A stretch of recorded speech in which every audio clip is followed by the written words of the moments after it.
Ustaz baru muncul ada di kampung soal fikih, berani kami dengan syarifah dengan bawa dalil kadang-kadang. Mana ada kamu, guru-guru kamu nggak pernah begitu, imam-imam kamu nggak pernah begitu. Jadi kita jangan terjebak dengan masalah ilmu sah dan tidaknya, tapi adab. Akhirnya saya menikah dengan bukan sayyid. Ini saya punya banyak teman-teman syarifah, banyak loh ya, yang akhirnya tidak menikah begitu ya, sampai perawan tua dan tidak pernah menikah begitu ya, dikarenakan ya memang kan sulit.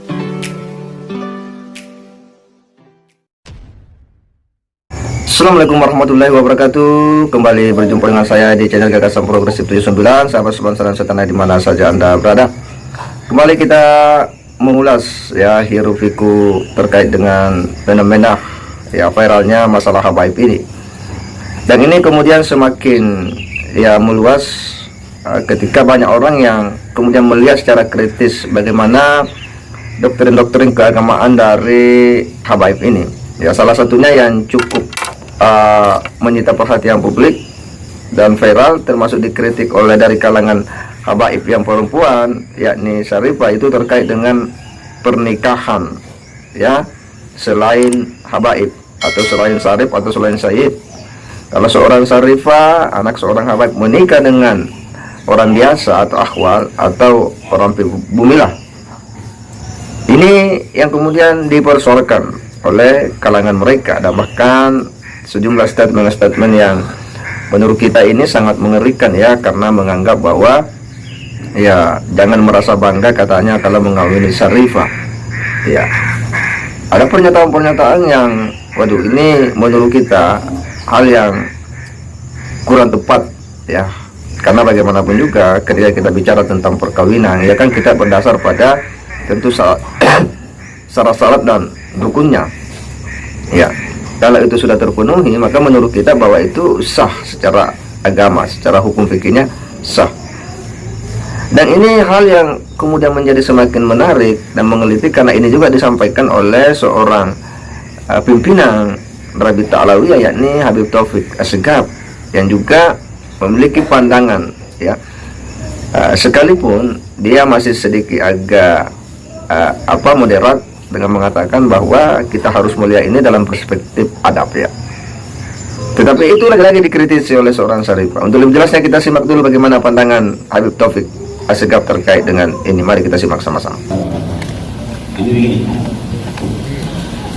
Dalam ilmu fikih ada disebut kafa'ah. Kafa'ah dalam mazhab Syafi'i itu ada kafa'ah fin nasab. Kafa'ah fin nasab itu sayyid syarifah itu harus yang nasabnya juga dikawinkan dengan sayyid, karena ada kafa'ah dalam nasab. Kita jangan terjebak dengan masalah apa sah dan tidak sahnya pernikahan. Kalau kita terjebak dengan masalah itu, akhirnya kita menjadi orang kadang-kadang tidak beradab. Segi ilmu kita akan bahas tentang sah dan tidak sahnya, tapi segi adab harus lebih daripada ilmu dong. Contoh, kalau ada di satu masjid seorang imam pakai sarung tertutup auratnya usar sampai lutut, kemudian tanpa baju ngimami sholat, kira-kira mau nggak jadi makmum? Nggak mau. Kalau dibahas apakah sholatnya nggak sah? Sah. Cuma pembahasannya lebih daripada itu, bukan ilmu aja, adabnya mana. Begitulah juga dalam satu perkawinan, jangan terjebak dengan sah dan tidaknya. Awas, hati-hati. Adab lebih didahulukan.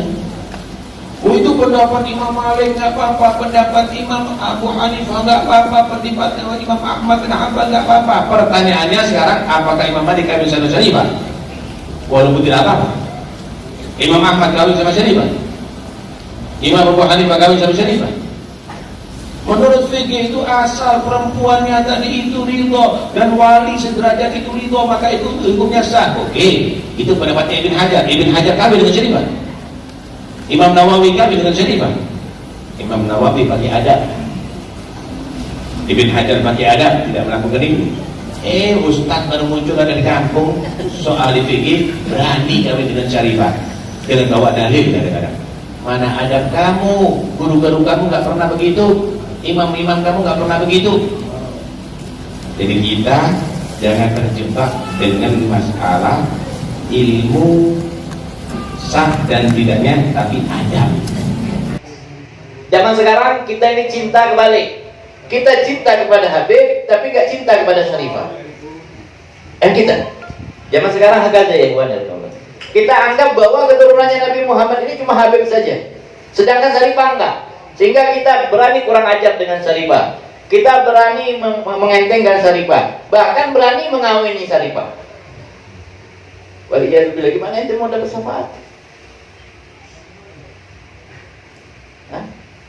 Al-Habib Salim, guru daripada Habib Hasan, beliau mengatakan seorang yang bukan habaib, bukan daripada Bani Alawi, menikahi Syarifah yang darahnya bersambung dengan Nabi Muhammad SAW, sampai hari kiamat ibadahnya ditolak sama Allah Subhanahu wa taala, terkecuali bisa mengembalikan keperawanan Syarifah tersebut. Kalau berpikir, jangan bangga ente kurang ajar sama Syarifah. Syarifah zuriyahnya Nabi Muhammad SAW. Jangan bangga kawini Syarifah, jangan bangga nikahi Syarifah. Oh, alhamdulillah anak punya istri Syarifah. Haji, Habibah Fatimah nangis ente bangga, Rasulullah marah ente bangga. Ya, itu ya, dengan tegas Habib Taufik menyampaikan bahwa kadang-kadang katanya ya kita hanya terpaku pada soal syarat dan rukun, lalu kemudian ya pada akhirnya kurang beradab. Nah, kalau seperti itu artinya bahwa seolah-olah bahwa kita ini mau mengedepankan adab daripada hukum fikih. Ya, kalau seperti itu. Nah, tapi kan ini harus memang dilihat secara lebih jernih. Tetapi secara sosiologis tentu ada dampak-dampak yang bisa ini juga dilihat secara kritis oleh masyarakat, khususnya juga dari kalangan Syarifah. Bagaimana misalnya suara dari Syarifah yang satu ini. Kita coba simak dulu sama-sama. Ya benar, ini berdasarkan pengalaman pribadi saya juga ya. Karena saya ini juga Syarifah lah ya hitungannya. Karena fam saya Al-Jufri begitu ya. Dan akhirnya perjalanan hidup saya membawa akhirnya saya menikah dengan bukan Sayyid. Ini saya punya banyak teman-teman Syarifah, banyak loh ya, yang akhirnya tidak menikah begitu ya. Sampai perawan tua dan tidak pernah menikah begitu ya. Dikarenakan ya memang kan sulit ya, karena kan minoritas Sayyid itu tidak banyak. Sementara hukum yang berlaku begitu, Sayyid bisa menikah dengan ahwal, dengan siapa saja, dengan bule, dengan siapa saja bisa. Sementara kalau Syarifah hanya dengan Sayyid, sehingga ya akhirnya ini stok Sayyidnya berkurang begitu ya, sehingga banyak teman-teman saya, kolega begitu ya, harus diakui itu banyak yang sampai menjadi perawan tua, dibela-belain, tidak pernah menikah karena tidak bertemu dengan Sayyid yang cocok begitu ya. Karena Sayyidnya kan juga tidak banyak. Yang tidak banyak itu pun kan belum tentu semuanya cocok begitu kan ya. Jadi banyak yang sampai tidak menikah karena berpegang teguh, bertahan harus menikah sekufu ini tadi itu. Ya dibela-belain tidak menikah karena tidak menemukan Sayyid ya, atau jodoh yang sekufu begitu ya. Padahal kalau dilihat kan sebenarnya tidak ada satu ayat pun di Al-Quran yang mengharuskan ya kita menikah sesama suku begitu, bahkan sebaliknya ya, antar suku harusnya kita saling mengenal ya. Jadi tidak ada satu ayat pun di Al-Quran yang secara tegas mengatakan bahwa ya Syarifah itu harus menikah dengan Sayyid sekufu itu, bahwa itu berdasarkan nasab, itu tidak ada ya. Tetapi mengapa sampai bertahan padahal di Al-Quran sudah jelas, atau di banyak hukumnya jelas bahwa menikah itu adalah ibadah begitu. Bahkan sempurnanya separuh ibadah katanya ya. Bahkan sunnah Rasul begitu. Kalau benar-benar mencintai Rasul harusnya melakukan sunnah Rasul ya. Ini malah tidak mau menikah karena tidak ketemu dengan Sayyid tadi ini. Padahal di zaman Nabi sendiri tidak apa-apa menikah tidak dengan Sayyid. Ya inilah yang saya garis bawahi ya, agar kita lebih mengedepankan rasionalitas begitu ya. Kok